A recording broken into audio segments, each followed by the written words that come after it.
En esta ocasión les voy a presentar un proyecto de investigación que hicimos en conjunto con Lenín Enríquez. En este caso, mi rol es como analista de datos y él es especialista en cambio climático y sistemas de información geográfica.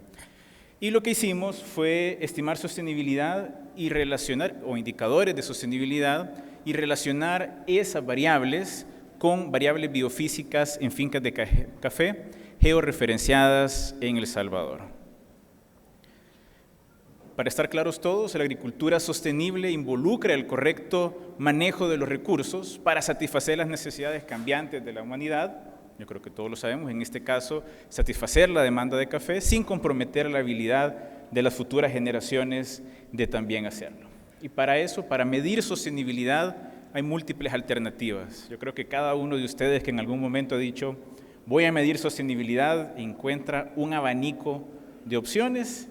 Hay algunos toolkits que son muy importantes y también hay algunos estándares voluntarios que les permiten medir sostenibilidad y en algunos casos incluso certificar esa sostenibilidad. Dicho eso, el objetivo de este estudio fue estimar la sostenibilidad de una muestra de fincas en El Salvador utilizando el modelo de la Plataforma Global del Café. No utilizamos exactamente las mismas métricas, sino que sobre su marco conceptual desarrollamos nuestra propia métrica, porque fue la que más nos gustó en ese momento. Y con esa estimación de sostenibilidad, en los 3 pilares de sostenibilidad, lo correlacionamos con variables biofísicas que ustedes ya van a ver. ¿A dónde entra nuestra participación? Nosotros no diseñamos completamente todo el proyecto, sino que entramos en una parte muy particular. Allá por 2015-2017, el Banco Hipotecario de El Salvador comenzó a trabajar con el Ecobusiness Fund y ellos decidieron recolectar datos de estas fincas de café. Y se levantó una línea base y se mapearon estas fincas allá por el 2018. En el 2019-2020 entramos nosotros a este proceso para hacer específicamente el análisis de esos datos y descubrir cómo se estaban comportando esos patrones de sostenibilidad y qué es lo que podíamos descubrir con la riqueza de datos que ellos estaban generando. Y como es un proyecto que lo que busca es generar cambio, a partir de 2020 han estado innovando e incorporando nuevas tecnologías en esta relación que tienen. Cuando empiezan ya eran alrededor de 2.000 hectáreas mapeadas entre el banco y el ecobusiness, ya van por más de 10.000 hectáreas con información muy rica y útil. ¿Cuál es la metodología que nosotros utilizamos? Eran aproximadamente 201 caficultores, tuvimos que votar 2 de la muestra por información incompleta. Cuando arrancamos con estos datos eran 373 variables, para que se imaginen la cantidad de información que se levantó. Y el reto era, ¿qué hacer con toda esa información? Y ahí es donde nosotros entramos a hacer un poquito de ciencia de los datos, limpiando esas bases y generando un poquito más de variables según nos lo permitía. Al final logramos estirar esa base de datos a un poquito más de 500 variables que utilizamos. Hicimos un poquito de ciencia de los datos, específicamente una técnica de clustering o agrupamiento, que lo que nos permitió es ver qué tanta era la similitud entre grupos de fincas según las variables, ¿ya? Entonces pueden pensarlo como algo multidimensional, donde entre más similares son, eso nos permite crear grupos de las fincas. Después estimamos sostenibilidad utilizando esa plataforma o el marco conceptual de la Plataforma Global del Café, muy a nuestro estilo porque nos gustó una metodología en la cual queríamos comparar entre sí la sostenibilidad de las fincas y no poner una línea fija, sino que decir quién es el más sostenible en alguna de esas variables y comparar a las demás fincas contra ese estándar que estábamos determinando. Y finalmente hicimos un análisis espacial exploratorio donde utilizamos esa información georreferenciada para ver cómo se comportaba la sostenibilidad con variables biofísicas. ¿Cuáles son variables biofísicas? Distancias a caminos principales, distancias a caminos secundarios, elevación, distancias a volcanes, lagos y otros eventos naturales. Les voy a mostrar algunos de los resultados más significativos que teníamos. Ustedes pueden ir a ver a la memoria del evento cuando esté disponible un poco más de información. Es un resumen de un trabajo mucho más extenso, pero les ayuda a hacerse una idea de lo que nosotros hicimos. En el caso de la sostenibilidad económica, nosotros hicimos 5 grupos de fincas. De las 199 dijimos vamos a hacer 5 grupos y vamos a poner en esos 5 grupos a todas las fincas.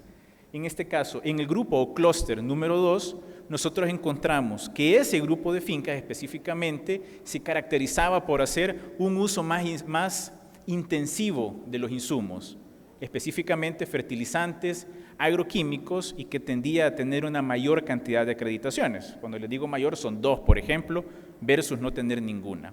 Pero todas estas diferencias son diferencias estadísticamente significativas.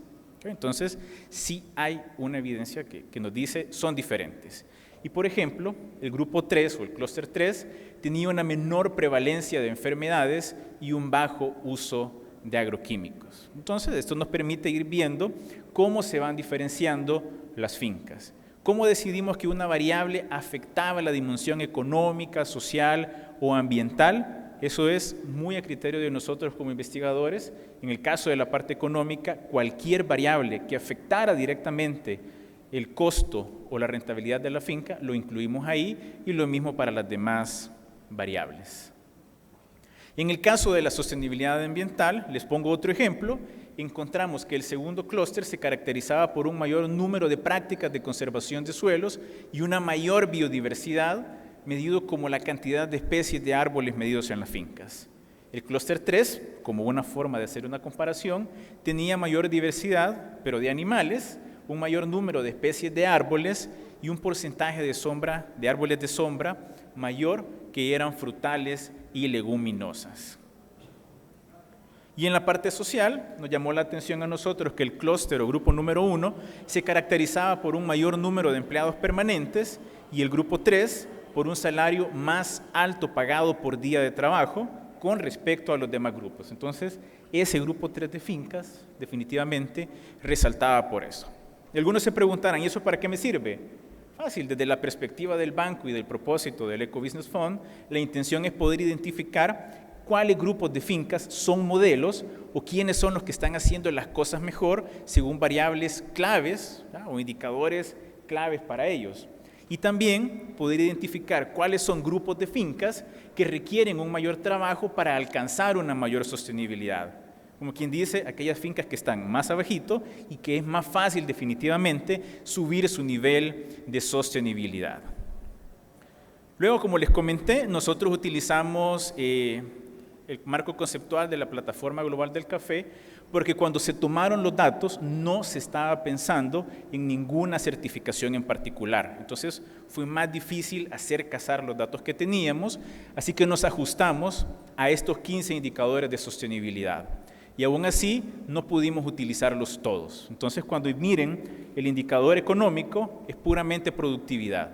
Cuando miren el indicador social, estamos haciendo referencia a las 3 variables de salarios, trabajo infantil y prácticas laborales, y en el caso ambiental sí logramos incluir todas las variables. En el caso de la sostenibilidad económica, con respecto al que es más productivo, ustedes pueden ver que la mayoría de fincas tienen valores entre 0 y 40 puntos. ¿Ya? Forzamos un poquito el indicador en una base de 0 a 100. Entonces, muy baja sostenibilidad económica medido como la productividad de las fincas con respecto al más productivo. Y en el caso de la sostenibilidad ambiental, pueden ver que va mejorando la cosa, valores entre 20 y 60, entonces un valor medio básicamente de sostenibilidad ambiental en las fincas. Y en el caso de la sostenibilidad social, podemos ver que sí están mejor. ¿Ya? Recuerden que el indicador, hay mucho criterio que nosotros utilizamos propio, pero definitivamente mejor en la parte social que en las otras dos dimensiones de sostenibilidad. Y luego hicimos el análisis espacial. ¿Cómo tienen que ver esta imagen? Entre más oscuro es el color del mapa, significa que están más cerca de los caminos principales. Y los puntos rojos simplemente significan las fincas, para que sepan dónde están ubicadas. ¿Y qué fue lo que encontramos? En este caso particular, que la distancia a los principales caminos tiene correlación inversa con el indicador de sostenibilidad económica. Es decir, entre más cerca está la finca de un camino principal, más sostenible económicamente o una mayor productividad en este caso. Y como pueden ver en la imagen, definitivamente, a medida que nos vamos alejando, iba bajando la productividad. ¿Ya? Sí, se puede ver claramente en el mapa. Mucha mayor variabilidad entre más cerquita estaban, pero a medida que nos alejamos, definitivamente tiende a la baja la productividad de las fincas. En este otro ejemplo, ustedes pueden ver que la elevación, este es un modelo de elevación, entre más claro es el color, significaba mayor altura, nuevamente los puntos son las fincas, y aquí encontramos que la elevación tenía una correlación directa con el indicador de sostenibilidad ambiental. Entonces,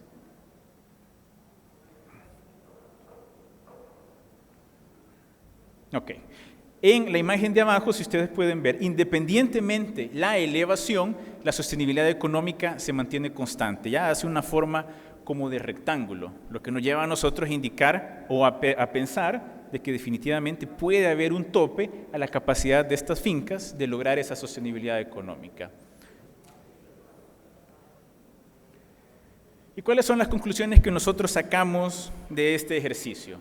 Primero, es que la técnica de clustering que nosotros utilizamos o de agrupamiento definitivamente nos permitió identificar grupos de fincas que son claves, porque son ejemplo para las demás fincas y que podemos copiar, o porque definitivamente tienen oportunidades de mejora y que las podemos tratar como un grupo, y tienden a ser las que están más abajo para trabajar con ellas de forma prioritaria. Luego, encontramos que al estimar sostenibilidad, habían niveles altos de sostenibilidad social y niveles bajos de sostenibilidad ambiental y sostenibilidad económica. Y finalmente, el análisis exploratorio espacial encontró relaciones débiles a moderadas entre variables biofísicas y de sostenibilidad. Y en esta parte de las variables biofísicas, nosotros estamos proponiendo dos hipótesis alternativas que son sujeto de estudio y que estamos tratando de desarrollar. La primera, existen limitantes a la capacidad de las fincas de poder ser sostenibles según la ubicación que ellas tienen. Definitivamente, si podemos meterle a un modelo esas variables biofísicas, seríamos capaces nosotros de decir de forma realista, hasta aquí o hasta cierto nivel puede llegar al nivel de sostenibilidad económica, social o ambiental de las fincas. Y segundo, es tratar de crear un modelo que nos permita a nosotros de forma indirecta, utilizando esas variables biofísicas, tratar de estimar la sostenibilidad de las fincas sin tener que recoger el resto de la información que está disponible, porque es bastante. Y un ejercicio de sentarse con un agricultor 3 a 4 horas a pedirle un montón de variables o tratar de llevarlo a una acreditación es algo costoso. Y definitivamente evaluar alternativas que son indirectas es digno por lo menos de consideración. Le queremos dar las gracias a los patrocinadores de nuestro estudio, definitivamente al Ecobusiness Fund. Si no están familiarizados con ellos, ellos se dedican a financiar y a proporcionar asistencia técnica a instituciones financieras y empresas corporativas desde un punto de vista de sostenibilidad, y al Banco Hipotecario por habernos abierto las puertas a hacer este estudio con ellos. Y eso es todo. Muchas gracias.